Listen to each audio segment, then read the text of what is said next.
한번 볼까요? 여왕개미를 중심으로 일꾼 개미들이 이렇게 모여있는 모습을 볼 수 있죠.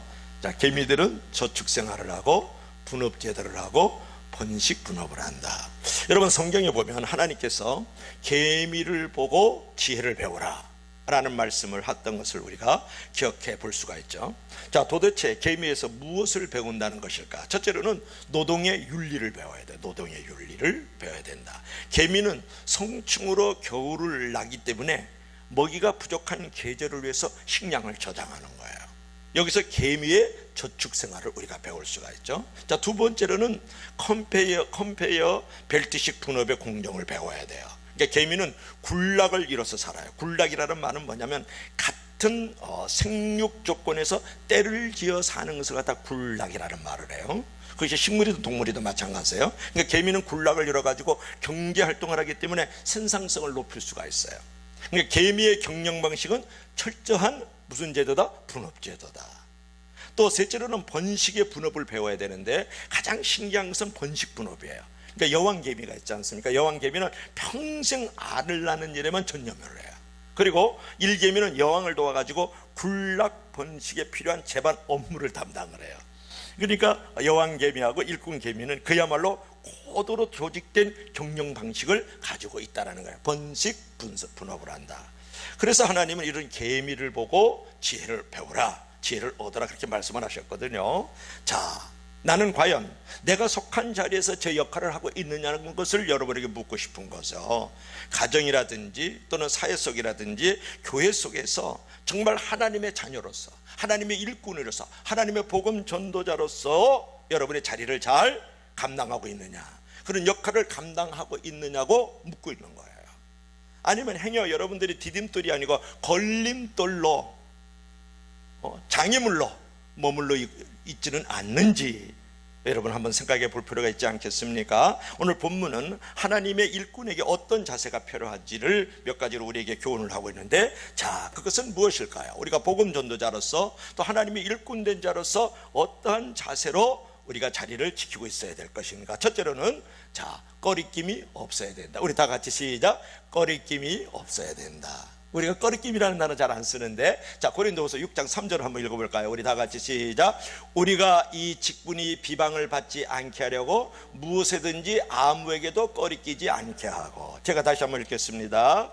우리가 이 직책에 비방을 또는 회방을 받지 않게 하려고 무엇이든지 아무에게든지 꺼리끼지 않게 해야 된다. 그렇게 사도 바울이 말하고 있는 거예요. 이 말씀은 뭐냐면, 사도 바울은 자신의 어떤 사도성이라든지 또는 복음 전파자로서의 직책에 꺼리낌이 없도록 최선을 다하고 수고와 열심을 내야 된다, 그런 말이에요. 그러면 이 꺼리낌이라는 말은 무슨 말일까요? 꺼리낌이라는 것은 프랑코페, 이런 말을 해요. 꺼리낌이라는 것은 프랑코페, 넘어지게 하는 장애물 또는 방해물. 자, 어떤 것에 걸려 넘어져 가지고 잘못된 길로 가게 하는 것을 갖다가 꺼리끼게 하다, 그런 말을 하는 거예요. 꺼리낌. 여러분, 넘어지게 하는 장애물, 방해물이 돼서는 안 된다는 거예요. 그러니까 사도 바울이 복음 사역 중에서 자신의 어떤 말이라든지 행동이라든지 이런 것들이 다른 사람에게 복음을 전하는 데 있어서 꺼리끼지 않기 위해서 많은 수고와 열심과 정성을 다했다라는 거예요.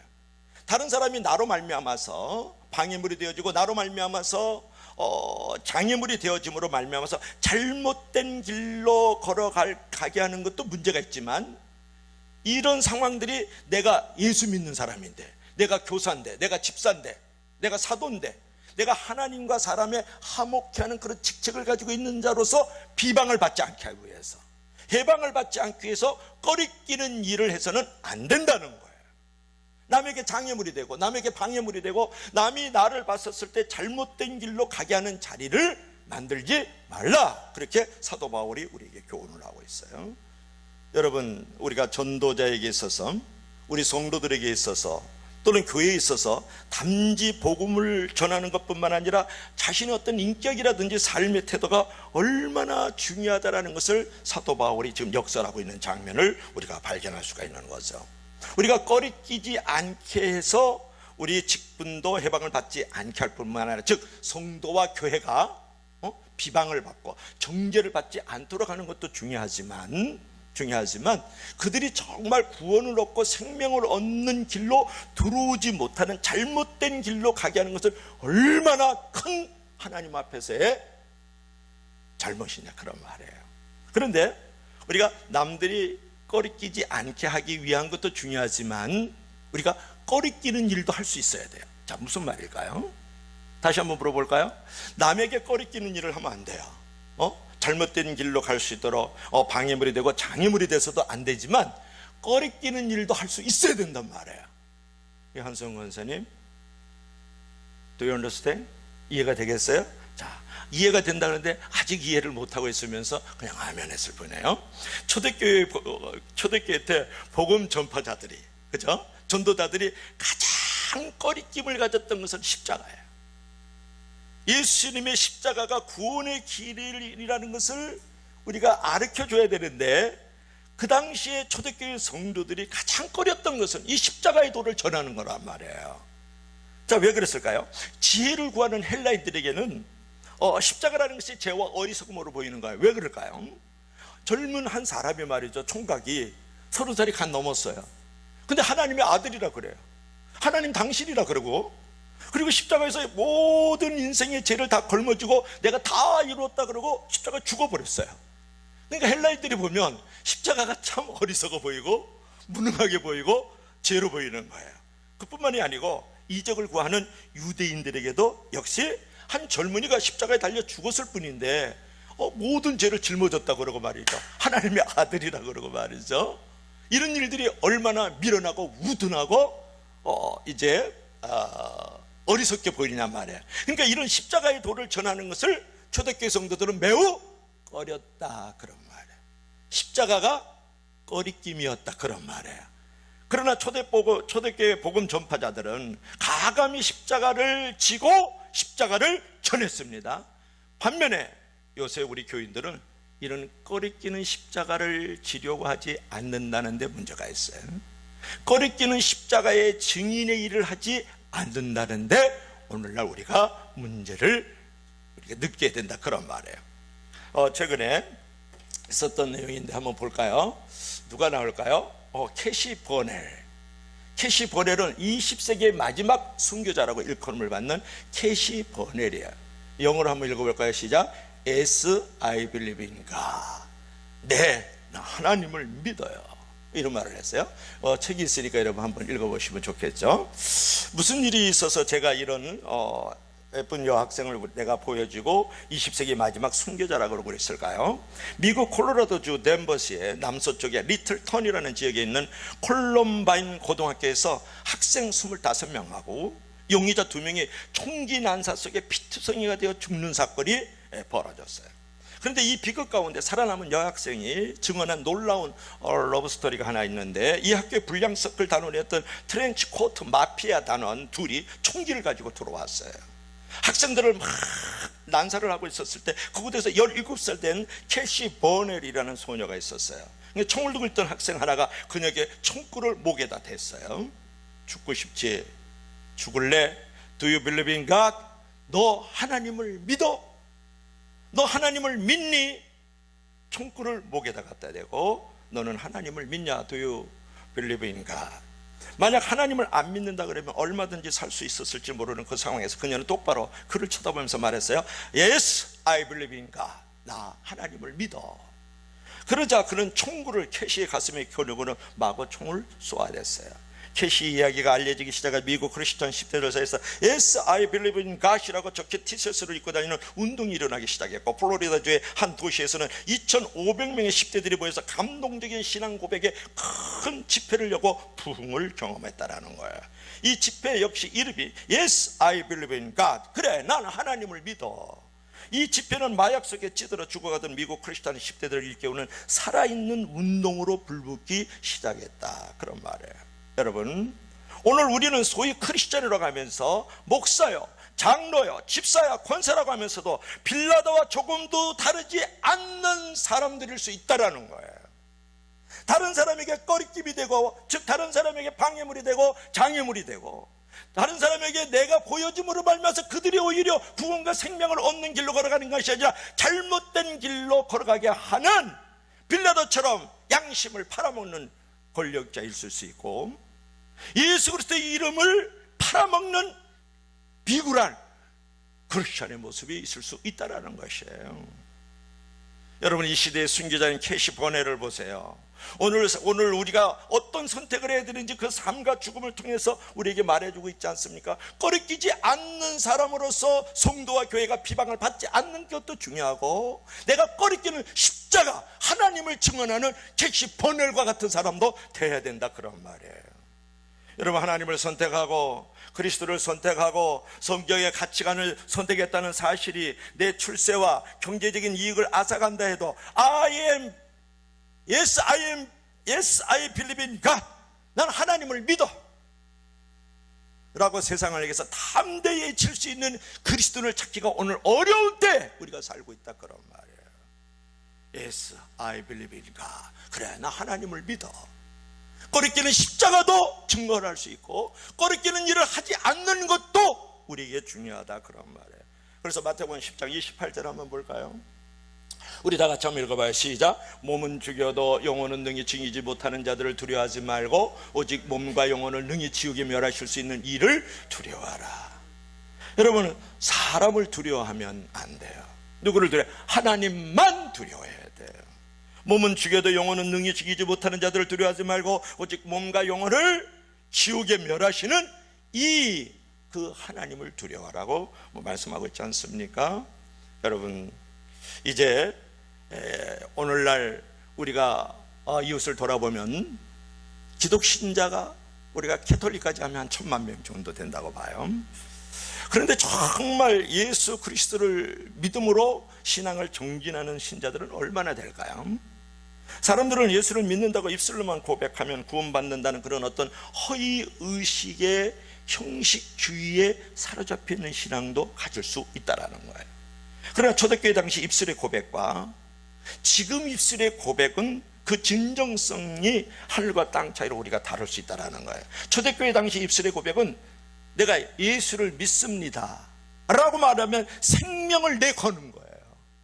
근데 지금의 많은 입술의 고백은 그저 구원을 얻고 상을 얻고 싶어서 믿겠다고 말할 때가 너무나도 많이 있다는 거예요. 그러나 그러한 가짜 믿음은 구원을 주지 못합니다.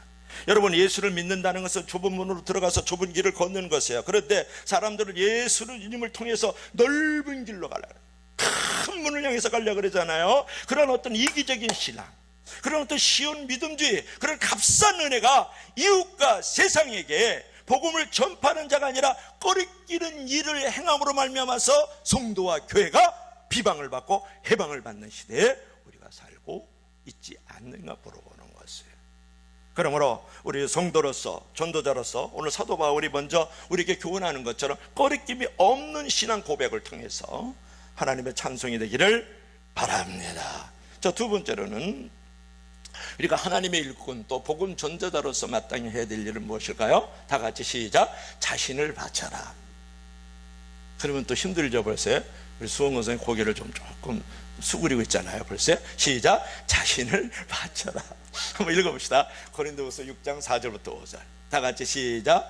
오직 모든 일에 하나님의 일꾼으로 자천하여 많이 견디는 것과 환난과 궁핍과 고난과, 다 같이 시작. 매맞음과 갇힘과 난동과 수고로움과 자지 못함과 먹지 못함 가운데서도. 벌써 이렇게 들으면 좀 많이 불편하죠. 많이 왠지 이렇게 좀 내 어떤 삶이 좀 이렇게 부딪히는 것들을 우리가 경험할 수 있는데, 오늘 4절 5절 말씀은 뭐냐면 우리가 이제 하나님과 사람 사이 화해의 직책을 가지고 있는 화목의 직책을 가지고 있는 자로서 우리가 하나님의 일꾼 된 자요, 복음의 전도자들이잖아요. 이런 어떤 복음 전파자라든지 또는 뭐 쉬운 말로 크리스천으로서 당해야 될 고난에 대해서 사도 바울이 지금 말하고 있는 것이거든요. 오직 모든 일에 하나님의 일꾼으로 자천하여 많이 견디는 것과 환난과 궁핍과 곤란과 매맞음과 갇힘과 요란하는 것과 수고로움과 자지 못함과 먹지 못함과. 사도 바울은 하나님의 일꾼으로서 또 복음 전도자로서 어떻게 행동했는가를 설명함으로써 자신의 직분을 입증받으려고 하는 모습을 여기서 우리가 생각해 볼 수 있지 않습니까? 그러면 한번 우리가 지금 사도 바울이 내가 하나님의 일꾼으로서 또 복음 전자로서 가지고 있는 이 9가지 고난을 지금 얘기하고 있는 거예요. 9가지 고난. 9가지 고난 가운데서 일반적으로 당하는 고난이 있고 사람으로부터 받는 고난이 있고 자발적으로 받는 고난이 있어요. 오늘 4절 5절 읽었지 않습니까? 우리가 일반적으로 당하는 고난을 갖다가 환난, 궁핍, 곤란이라는 거예요. 그런데 보세요. 사람으로부터 받는 고난이 있잖아요. 때리는 건 사람이 때리잖아요. 그죠? 집어넣는 건 사람이 집어넣잖아요. 갇힘. 그리고 요란을 떨어서 난동을 피워가지고 이제 복음을 전하지 못하게 하는 건 사람으로부터 받는 고난이거든요. 또 자발적인 고난이 있어요. 내가 수고를 자발적으로 하고 자지 못하는 것도 자발적으로 하고 내가 먹지 못하는 것도 자발적으로 하면서 내가 하나님의 일꾼 된 사람들이 있고 전도자들이 있는 거거든요. 그래서 오늘 사도 바울이 먼저 일반적인 고난, 환난과 궁핍과 곤란, 일반적인 고난과 맞음과 갇힘과 난동 또는 요란, 사람으로부터는 고난과 수고로움과 자지 못함과 먹지 못함에 대한 자발적 고난을 먼저 우리가 가져야 된다. 이런 9가지의 어떤 고난, 9가지의 어떤 이런 시련, 이런 외적인 부분의 고난들을 가지고 있을 때 하나님의 진정한 일꾼이 될 수 있고 하나님과 사람의 화목된 직책을 가질 수 있다. 그렇게 말씀하고 있는 거예요. 그뿐만이 아니고 9가지 시련만 가르쳐 줬을까요? 그렇지 않아요. 한 번 더 볼까요? 8가지 미덕도 여기에 가르쳐 주고 있는 것을 볼 수 있어요. 자, 몇 절을 읽어야 될까요? 자, 오늘 성경을 우리 6절 7절 한번 읽어봐요. 6절 7절 우리 다 같이 깨끗함과 지식과 오래 참음과 자비함과 성령의 감화와 거짓이 없는 사랑과 진리의 말씀과 하나님의 능력으로 의의 무기를 좌우에 가지고, 여기서 사도 바울이 9가지의 고난을 통해서 그런 외적인 자질을 통해서 우리가 전도자로서 또는 하나님의 일꾼으로서 쓰임받을 뿐만 아니라 8가지 내적인 면을 가져야만 진정한 하나님의 일꾼이요 복음 전도자가 된다는 거예요. 그 가운데서 8가지 가운데서도 도덕적인 것이 있는데 깨끗함, 지식, 오래 참음, 자비는 도덕적인 것을 얘기하는 거예요. 깨끗함이 무슨 깨끗함을 말하는 걸까요? 도덕적으로 흠이 없는 상태. 그 다음에 이 지식이라는 것은 무엇을 말할까요? 하나님께서 행하시는 일들에 대해서 성경적으로 올바로 분별할 수 있는 것. 오래 참음이라는 것은 일반적인 오래 참음이 아니에요. 나를 모욕하고 나를 멸시하고 천대하는 것에 대해서 끊임없이 내가 견디는 것. 그 다음에 자비라는 것은 뭐예요? 다른 사람들에서 칭찬하고 다른 사람들에게 이제 존경받는 상태로 나아가는 것을 자비라고 그랬어요. 이것을 도덕적인 부분의 미덕을 지금 사도 바울이 가르치고 있어요. 또 종교적인 것, 우리가 종교적인 것보다는 신앙적인 것이 좋죠. 신앙적인 것. 신앙적인 것은 성령의 감화, 그러니까 성령의 은사라든지 성령의 능력을 입어야만 하나님의 일꾼이 될 수 있잖아요. 우리가 복음 전도자로 쓰임을 받을 수 있죠. 거짓이 없는 사랑이라는 것은 무엇을 말합니까? 형제에 대해서 위선 없는 진실로서 사랑하는 것을 말하는 거예요. 그 다음에 진리의 말씀은 뭡니까? 나는 복음만 전하는 거예요. 진리의 말씀만 전하는 거죠. 그 다음에 하나님의 능력은 뭡니까? 내가 인간의 어떤 재능이나 지식으로 복음을 전하는 것이 아니라 하나님으로부터 받은 능력을 가지고 복음을 전한다. 그래서 이제 지금 사도 바울이 지금 우리에게 4절부터 7절까지 4절, 5절, 6절, 7절까지 우리에게 교훈한 것은 뭐냐 그러면, 우리가 외적인 부분의 자질도 중요하지만 내적인 부분의 자질도 매우 소중하다라는 거예요. 그러니까 겉도 중요하지만 속도 중요하다. 칼도 있어야 되지만 칼을 잘 집어넣을 수 있는 칼집도 필요하다. 이제 그런 내용을 우리에게 말씀하고 있는 거예요. 오늘날 어떤 사람은 겉은 너무 괜찮아요. 막 가서 막 헌신도 하고 막 이제 헌금도 하고 막 그러는데 보면은 이런 미덕이 없어요. 미덕이 없어. 만덕이도 없고 미덕이가 없어요. 그래가지고 성령의 어떤 감화도 없고 진실성도 떨어지고 말이죠. 그 다음에 사람들에서 칭찬과 존경을 받지 못하는 그런 어떤 미덕을 이제 가지고 있는 사람들이 있어요. 그래서는 안 된다. 칼만 가지면 위험해요. 칼집도 있어야지. 겉만 번지르라면 안 돼요. 거기 속아 넘어가면 안 돼요. 거기 도둑놈들이 많아요. 그러니까 우리 속도 우리가 이제 성령의 감화라든지 깨끗함이라든지 또는 자비라든지 하나님의 능력 같은 것들로 무장이 되죠. 근데 어떤 사람은 깨끗함도 있어, 오래 참음도 있어, 거짓이 없는 사랑도 있어, 진리의 말씀도 갖고 있는데 고난이 없어요. 고난이 없어. 궁핍하지도 않고 환난도 당하지 않고, 뭐 잠은 시컷 자고 자지 못함이 아니잖아요. 그죠? 먹지 못하면 시컷 먹고, 그런 어떤 고난을 또 안 갖는 사람이 있어요. 어떤 사람은 소프트웨어가 좋은데 하드웨어가 엉망이야. 어떤 사람은 하드웨어가 좋은데 소프트웨어가 또 엉망인 사람이 있어요. 그러나 우리는 겉과 속이 일절 같아야 되고, 또 하드웨어도 중요하고 소프트웨어도 중요한 줄로 믿을 수 있기를 바랍니다. 아멘 하세요. 그래서 사도 바울이 지금 4절부터 7절까지 지금 계속해서 우리에게 교훈을 주고 있는 것은 뭐냐 그러면, 외적인 면에서의 여러분의 준비된 모습도 중요하지만 내적인 면에서의 여러분이 훈련되어지는 것도 매우 소중하다라는 거예요. 그랬을 때 진정한 하나님의 일꾼이 되고 진정으로 복음 전도자로 하나님 앞에 쓰임을 받을 수 있으면서 다른 사람에게 꺼리낌이 없는 일꾼이요 전도자가 될 수 있다는 거예요. 여러분 9가지 고난만 가지고 있습니까? 아니면 8가지 미덕만 가지고 있을까요? 이 2가지를 다 가져라, 그런 말이었어요. 저 바울이 이런 외적인 자질하고 내적인 자질을 의미하는 것은 무엇일까요? 이는 자신의 사도성을 변화하기 위해서 자신의 화목을 위한 직책을 가진 자로서 외적인 시련을 인내했을 뿐만 아니라 내적인 면에서 그 직책에게 합당하리만큼 인격적으로 신앙적으로 성숙함을 가지고 있었다는 것을 우리에게 말씀하고 있는 것이죠. 여러분, 성도라는 직분을 감당할 때에 저와 여러분은 꺼리낌이 없는 직분과 자신을 바치는 헌신을 위해서 9가지 고난과 8가지 미덕을 가지는 그리스도의 향기요 그리스도의 편지요 예수 그리스도의 빛과 소금이 되기를 주의 이름으로 간절히 부탁합니다. 하나님과 인간의 화목 직책을 가진 성도로서 또는 하나님의 일꾼으로서 우리가 복음 전도자로서 시련을 이기는 외적인 신앙과 내적인 성숙함을 가진 성품을 가져야 한다는 것을 오늘 사도 바울이 우리에게 말씀하고 있는 것이죠.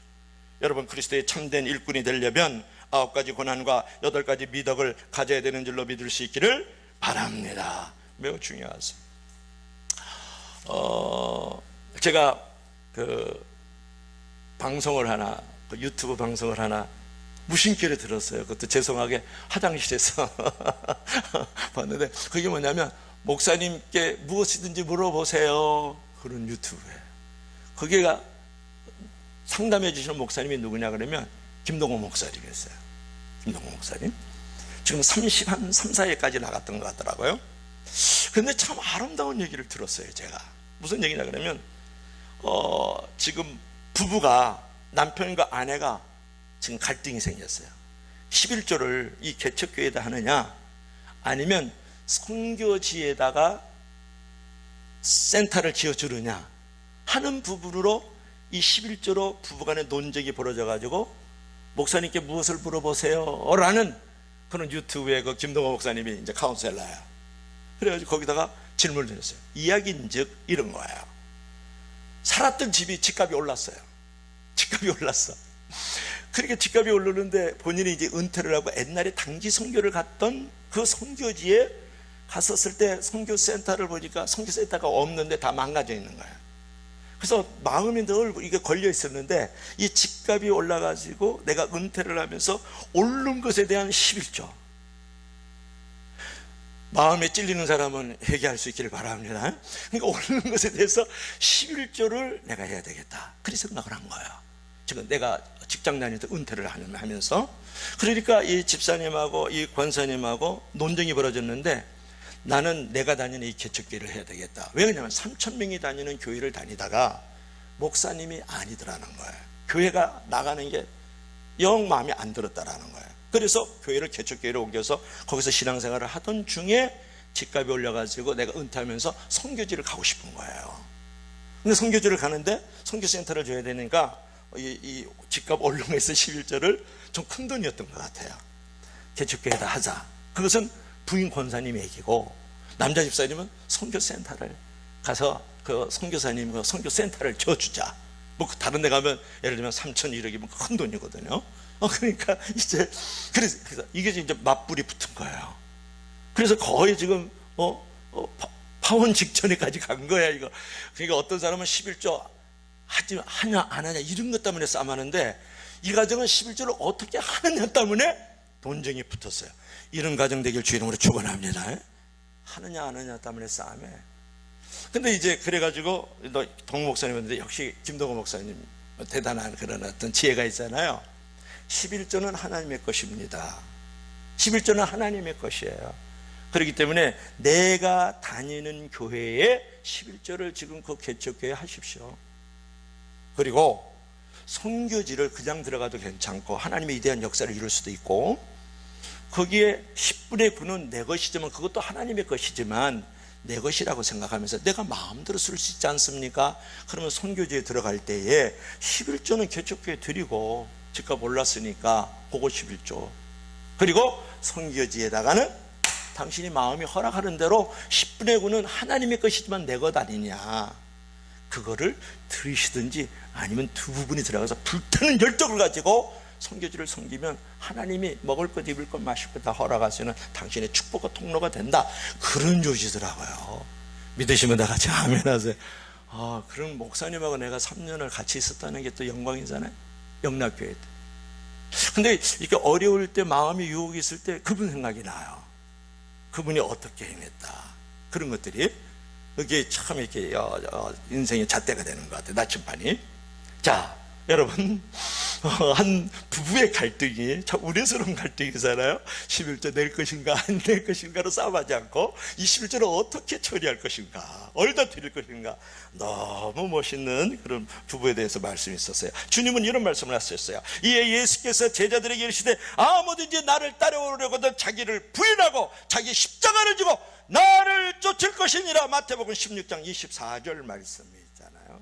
경훈아, 보여줘야지. 우리 다 같이 한번 읽어봐요. 시작. 이에 예수께서 제자들에게 이르시되 누구든지 나를 따라오려거든 자기의 예불을 부인하고 자기 십자가를 지고 나를 쫓을 것이니라. 여러분, 자기를 부인하고 자기 십자가를 지고 주님을 따르라고 말씀하고 있다라는 거예요. 그래서 자기 면류관을 쓰고 자기 축복의 이제 관을 쓰고 주님을 따르려고 하는 사람 너무 많지 않아요?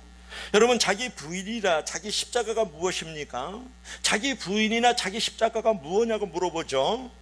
자기를 주님이 원하신 일에 내어드리는 것이 자기 부인이에요. 자기 십자가라고요. 선한 일에 목숨을 거는 것, 의의 일에 목숨을 거는 것이 십자가라. 여러분, 살려고 너무 발버둥 치지 마십시오. 죽음이 두려워서 평생 떨며 살지 마십시오. 어차피 잠시 후면 다 세상을 떠나요. 나그네처럼, 행인처럼 말이죠.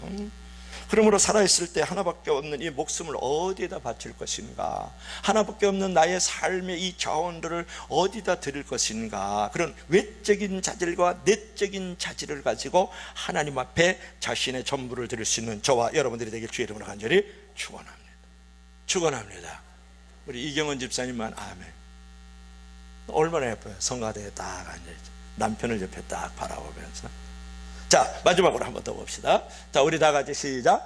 능력을 가져야 된다. 자, 하나님의 일꾼 된 자로서 꺼리낌이 없어야 되고 꺼리낄 줄도 알아야 되고, 그 다음에 자신을 바쳐야 되고, 또 그 다음에 능력을 가져야 돼요. 하나님의 일꾼 된 자로서, 복음을 전도하는 자로서는. 자, 바울사도는 로마서 1장 16절에서 이렇게 말씀했습니다. 우리 다 같이 한번 읽어볼까요? 시작. 내가 복음을 부끄러워하지 아니하노니 이 복음은 모든 믿는 자에게 구원을 주시는 하나님의 능력이 됨이라. 먼저는 유대인에게요 그리고 헬라인에게로다. 아멘. 여러분, 복음은 자유하게 하고 사랑하게 하는 힘이에요.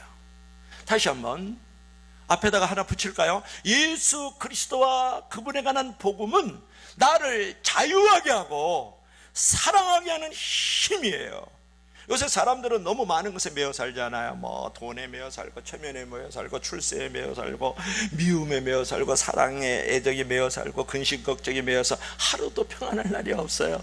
이렇게 해보려고 그러면 저게 걸리고, 저렇게 해보려고 그러면 이게 걸리잖아요. 그러나 복음의 능력, 예수 그리스도를 체험한 그 능력이 있으면 삶이 달라진다는 거예요. 정말 예수 그리스도와 그분의 복음의 능력 가운데 내가 체험을 하면은 자유예요. 그리고 모든 것을 사랑할 수 있는 힘이 거기에 있다고요. 여러분, 오늘 8절부터 10절 말씀 한번 읽어볼까요? 자, 8절 다 같이 시작. 영광과 욕됨으로 그러했으며 악한 이름과 아름다운 이름으로 그러했느니라. 우리는 속인 자 같으나 참되고, 다 같이 시작. 무명한 자나 유명한 자여 죽은 자 같으나 보라 우리가 살아있고, 징계를 받는 자 같으나 죽임을 당하지 아니하고, 우리 다 같이 근심하는 자 같으나 항상 기뻐하고, 가난한 자 같으나 많은 사람을 부유하게 하고, 아무것도 없는 자 같으나 모든 것을 가진 자라다. 아멘. 개인적으로는 참 청년 때 저는 안 사람이 매우 좋아했던 기절 중에 대표적인 기절이에요. 대표적인 기절 가운데 하나가 이 성경 구절이었거든요. 여기서 이제 바울이 이 하나님과 사람 사이 화목의 직책을 감당하면서 화해자로 쓰임을 받았을 때, 또 하나님의 일꾼된 자로서 복음을 전하는 전도자로서 수행했을 때 직면했던 그 양면성의 두 가지 면을 계속 얘기하고 있거든요. 보세요. 영광과 욕됨. 이것은 뭐냐면 설교할 때 인정이 되는 사람이 있고 배척을 돌을 던지는 사람도 있잖아요. 그러니까 영광과 욕됨. 그 다음에 악한 이름과 아름다운 이름. 내가 복음을 전하고 하나님 일꾼을 쓰임받으면 비난을 받을 때도 있지만 칭찬을 받을 때도 있어요. 그렇죠. 또 속이는 자 같으나 참되고, 그런 말씀이 나오는데, 이것은 뭐냐면 속이는 자 같으나 참되고, 여기서 뭐냐면 다른 사람이 보면 저 사람이 예수 천당 불신 지옥 가는데 미혹하는 거 아니야, 그렇지만은 진리를 전하는 자다, 그런 말이고, 여러분 무명한 자 같으나 유명한 자라는 것은 뭐를 말하냐면 무시를 당하는 자 같으나 인정을 받는 자다. 예수를 믿는 사람들이. 또 죽은 자 같으나 우리는 살고, 그런 말씀이 있지 않습니까? 죽음의 위협 가운데서 항상 하나님이 보호해 주셨다, 그런 말이에요. 보호해 주신다. 징계를 받은 자 같으나 죽임을 당치 아니하고, 이것은 뭐냐 그러면 남이 봤을 때 징계를 받는 모습으로, 즉 범죄해가지고 벌을 받는 것처럼 보이지만 그 생각이 틀렸다는 결정적인 증거가 있다는 거예요. 죽임을 당치 않는다는 거예요. 하나님이 안위해 주시기 때문에. 또 근심하는 자 같으나 없네? 빼먹었네? 근심하는 자 같은 항상 기뻐하고. 그러니까 내가 이 땅에서 늘 하나님의 일꾼 되어서 복음 전도자로서 또는 사도의 직책을 가지고 하나님과 사람 앞에 어떤 화해자의 모습으로 화목의 직책을 살아가지만 늘 근심이 있지만, 내가 하나님의 영광이 있기 때문에 영광이 있기 때문에 나는 기뻐할 수 있다, 그런 말이에요. 그리고 가난한 자 같으나 많은 사람을 부욕케 하는 자. 이것은 뭐냐 그러면 복음을 나누어 줌으로써 영적으로 그들을 부욕해 해주고 하나님의 나라를 소유했기 때문에 땅에서는 가난해도 결국은 부유한 자다, 그런 말이고, 아무것도 없는 자 같으나 모든 것을 가진 자로다. 경훈아, 그 다음에 없니? 이게 전부 다야? 내가 다 쳐줬을 텐데. 그러니까 아무것도 없는 자 같으나 모든 것을 가진 자로다. 거기서 뭘 말할까요? 이 세상의 모든 것은 이 세상에 존재할 때만 의미가 있는 것이잖아요. 그러나 성도는 그리스도와 함께할 후사요 상속자요 하나님의 나라를 받게 되기 때문에 아무것도 없는 자 같으나 모든 것을 가진 자로다, 사도 바울이 얘기하고 있는 거예요. 그런데 중요한 것은 영광과 욕됨 다음으로 보면 뭐뭐 같은 자 같으나 뭐뭐하다, 그렇게 7번이나 얘기한 것을 우리가 볼 수 있어요. 그 일정한 문장의 패턴 구조를 볼 수 있는데, 고린도 교회 성도들에게 하나님의 일꾼으로 사는 자신의 모습을 당당하게 전하고 있는 모습이 뭐뭐하는 자 같으나 뭐뭐하다, 이렇게 말씀. 속이는 자 같으나 참되다, 무명한 자 같으나 유명한 자다, 이렇게 말씀하고 있어요. 자, 앞에 것은 뭐예요? 앞에 것은 세상 속에 있는 성도가 세상으로부터 받는 판단을 얘기하고 있어요. 보세요. 속이는 자, 무명한 자, 앞에 것을 보여주세요. 속이는 자, 무명한 자, 죽는 자, 징계를 받는 자, 가난한 자, 아무것도 없는 자와 같은 것은 성도가 세상으로부터 받는 판단이다, 그런 말이에요. 그런데 뭐뭐하는 자 같으나 뭐뭐하다라는, 뒤에 것을 보세요. 뒤에 것은 성도에 대한 하나님의 판단이에요. 앞에 것은 세상에서 판단하는 기준이라 그러면 뒤에 것은 하나님이 판단하는 거예요. 참된 자, 유명한 자, 또 사는 자, 죽임을 당치 않은 자, 사람을 부욕케 하는 자, 모든 것을 가진 자라는 것은 성도에 대한 하나님의 판단이라는 거예요. 자, 여러분, 바울은 세상이 주는 왜곡된 판단에 신경을 쓰지 않았다라는 거예요. 아니, 세상의 판단보다 더 분명하고 영원한 판단은 하나님의 판단을 더 소중히 여겼던 사람이 누구냐면 사도 바울이다, 그런 말이에요. 여러분, 이제 우리 차례 아니에요? 우리 차례. 아직도 세상은 하나님의 사람들을 향해서 잘못된 판단의 소리를 하고 있어요. 가난하다고 말하고, 속인다고 말하고, 무명하다고 말하고, 바보 같다고 말하고, 무력하다고 말하고, 아무것도 없는 자라고 말을 합니다. 이 말에 여러분은 어떻게 하시겠느냐고 묻는 거예요. 아직도 세상은 세상의 판단을 수긍하면서 좌절하고 낙담하시겠습니까? 아니면 그와 같이 보이지만 실은 하나님께서 우리를 부유한 자라고 그러고 참된 자라고 하고 유명하다고 하고 지혜롭다고 하고 유력하다고 하시는 말씀을 붙들고 살겠느냐, 그런 말이에요. 세상의 판단 기준은 속이는 자, 무명하는 자, 죽는 자, 징계받는 자, 근심하는 자, 가난한 자, 아무것도 없는 자, 무능한 자라는 말에 여러분 좌절하고 낙심하겠습니까? 인생을 파산하겠느냐? 아니면 하나님의 판단 속에서 참된 자야, 나는 유명한 자야, 나는 사는 자야, 나는 죽임을 당치 않는 자야, 기뻐하는 자야, 부유하게 하는 자, 모든 것을 가진 자라는 그런 판단을 붙들고 살겠느냐고 여러분에게 묻는 거 아니겠어요? 여러분, 우리가 소중하게 생각해야 될 것은 세상이나 사람의 판단이 아니고 최고의 재판장이신 하나님의 판단을 기억하면서 하나님을 바라볼 수 있기를 주의 이름으로 간절히 축원합니다. 세상의 판단이 어떠하든지 최종 판단자이신 하나님이 인정하시면 모든 것이 회복되고 모든 영광을 얻게 되는 줄로 믿을 수 있기를 바랍니다. 그러니까 앞에 있는 것, 세상의 판단으로 살지 말고 뒤에 있는 것, 하나님의 판단으로 우리는 살아야 된다는, 최고의 심판자이시고 최고의 판단자이신 그분의 판단에 우리가 귀를 기울이고 그분의 판단을 바라보면서 살아야 될 줄로 믿습니다. 자, 베드로전서 1장 17절 우리 다 같이 시작. 외모로 보시지 않고 각 사람의 행위대로 심판하시는 이를 너희가 아버지라 부른즉 너희가 나그네로 있을 때를 두려움으로 지내라. 얼마나 은혜가 되는 거예요. 우리 다 같이 다시 한번. 외모로 보시지 않고 각 사람의 행위대로 심판하시는 이를 너희가 아버지라 부른즉 너희가 나그네로 있을 때를 두려움으로 지내라. 여러분, 이제 우리가 복음의 능력을 체험한 사람들은 이 세상에 살아도 삶의 뿌리는 위에 두고 있는 거예요. 그 위라는 것은 너희가 아버지라고 부르는 하늘나라고, 그 아버지 하나님이 우리의 뿌리가 되는 거예요.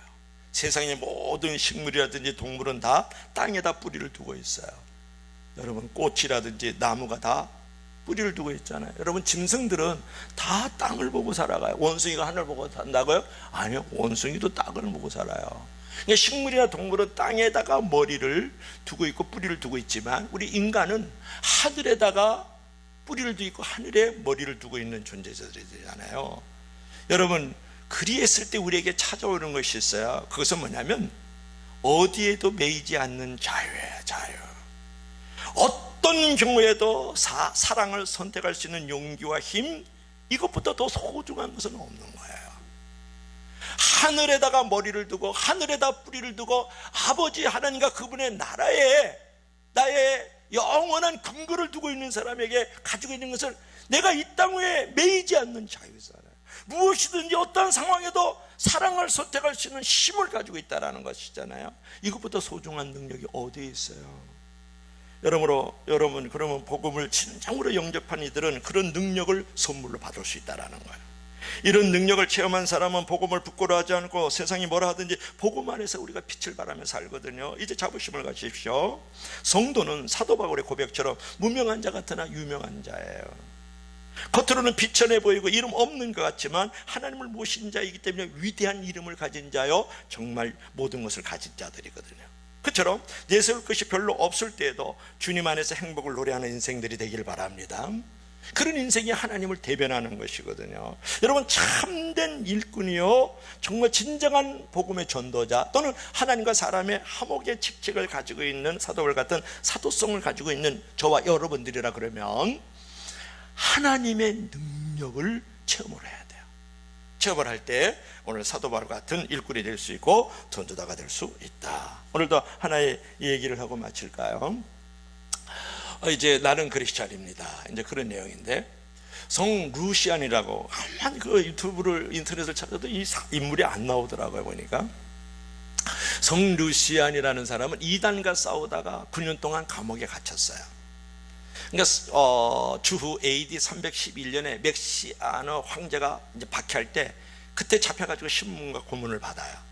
그가 위대한 학자임을 이제 아껴서 이제 배교하면, 즉 기독교 예수님 안 믿으면 목숨 살려주고 부귀까지 주겠다고 황제가 약속을 하면서 대답을 기다려요.